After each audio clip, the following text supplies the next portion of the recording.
सो हेमलो जी, I don't know मैं लास्ट व्लॉग ऐसे करूँगा, I never thought, but over the few past months मेरी लाइफ इतनी ड्रास्टिक, मतलब फ्यू मंथ्स नहीं बोलूँगा, over the last few years मेरी लाइफ इतनी ड्रास्टिक चेंज हुई है दैट आई नेवर वांटेड। मतलब मैंने कभी नहीं सोचा था ज़िंदगी ऐसे पटक के छोड़ेगी।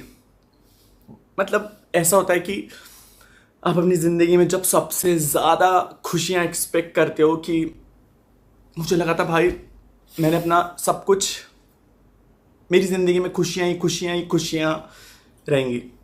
पैदा हुआ तो फिर ब्रेन ट्यूमर हो गया था, 14 साल तक वैसे झेला। बड़ा हुआ तो फिर घर वालों के प्रेशर से झेला कि भाई पढ़ाई करेगा, घर वालों का नाम रोशन करेगा।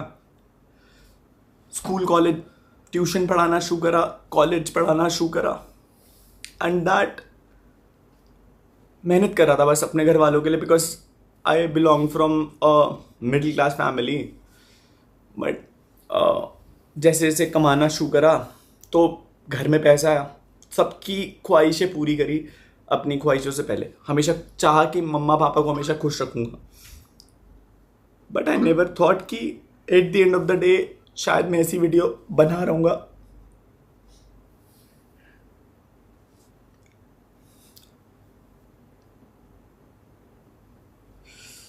सो आई नो बहुत सारे लोगों को शायद दे वोंट बिलीव कि भाई हमारे बाबू भैया आखिरी व्लॉग ऐसे बना रहे। भाई मेरे को भी नहीं पता था कि भाई आखिरी व्लॉग ऐसे बनेगा और इस सेंस में बनेगा। बट यू नो गाइस, शायद मतलब मुझे लगता है मेरी ज़िंदगी में कभी लॉयलिटी थी ही नहीं, चाहे वो किसी की भी एंड से हो।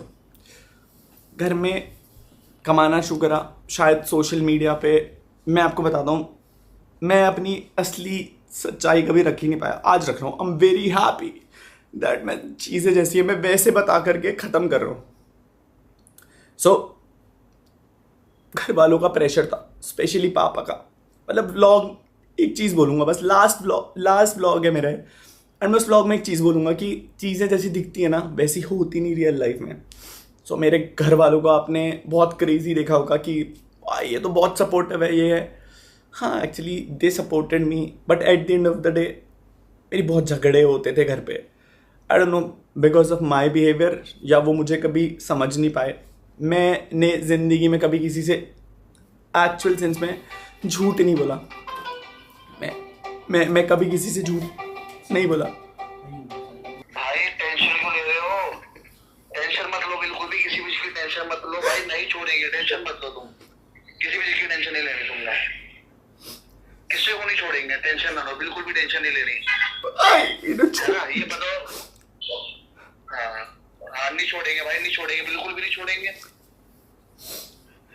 हाँ बिल्कुल भी नहीं छोड़ेंगे भाई, टेंशन मत लो बिल्कुल भी। हाँ भाई ठीक, नो वरीज भाई, बस भाई ने छोड़ना मत चला है ना। ध्यान रखो भाई, जब तुम सही रहोगे तभी तुम आगे कुछ कर पाओगे, मैं ये भी बता रहा हूँ।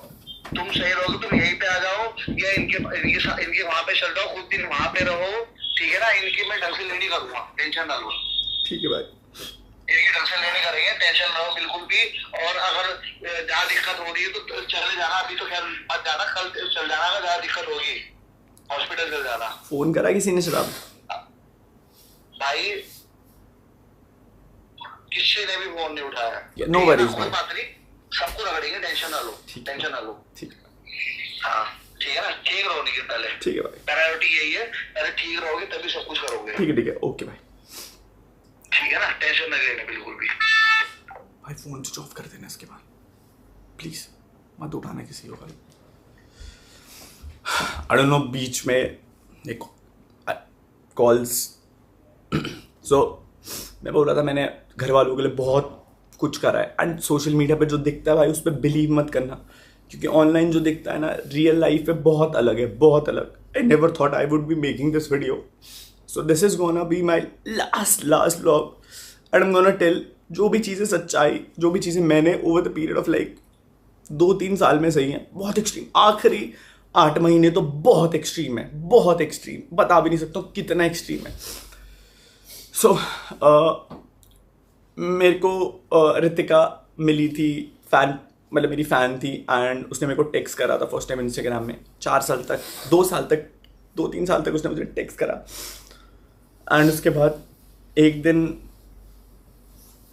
मैंने उसके डीएम का रिप्लाई करा, मैं उससे बात करना शुरू करा, बात हुई, सब कुछ हुआ। रितिका से मैं मिला, 2-3 साल हम लोगों ने वक्त बिताया, प्यार हुआ, ट्रैवल हुआ, सब कुछ अच्छा टाइम बिताया।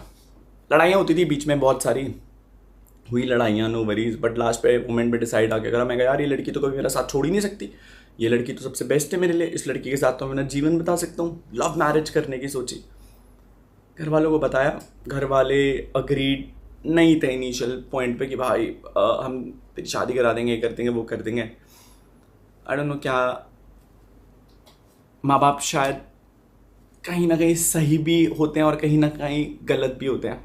जस्ट बिकॉज वो माँ बाप हैं इसका मतलब वो हमेशा सही नहीं होते। आज मैं जो कुछ हूँ केवल और केवल उनकी वजह से हूँ, आज मैं जो कुछ भी बन पाया हूँ केवल और केवल उनकी वजह से बन पाया हूँ। बट आज मैं जो कुछ हूँ वो भी मैं उनकी वजह से बन पाया हूँ। सो बात करी घर में, मनाया, नहीं मान रहे थे स्टार्टिंग में, थोड़ा बहुत मतलब होता है घर वालों का कि उनको अपनी मनपसंद से लड़की लेके आनी होती है, तो मान गए। शादी से आई गेस 6 दिन पहले, शादी से सब कुछ अच्छा चला था, सब कुछ। क्या हुआ नहीं पता मेरे को। शादी से 5-6 दिन पहले दे सेड कि नहीं भाई अब हम तेरी शादी में नहीं आएंगे और हमें